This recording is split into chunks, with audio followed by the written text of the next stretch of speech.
Okay, so this is a VZ that won't start off the key. I've just bought one and I found out that they all start getting this problem.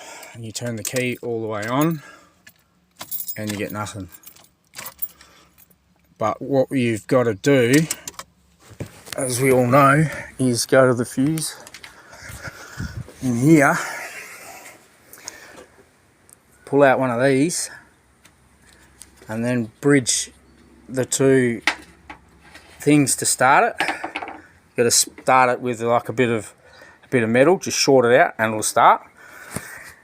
So I found out what the problem is. It is the ECU, the computer module thingamajig, and it will cost, it all has to be replaced. The module like this, the one inside, the key with the immobilizer, it all runs off the three computers, and just this thing, you've got to get a whole new wiring, whole new key, everything, immobilizer. But so it starts at $1,100 to get that, up to $2,000. And so what I've done is I have saved myself $2,000.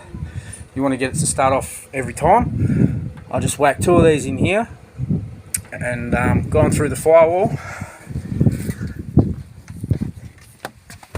And I've come up under here and I've whacked a switch. So what you got to do is you have to turn your key on, and then you've got to, all you got to do every time, so you don't have to pop your bonnet, it'll still go. Work car, fixed. Save $2 grand.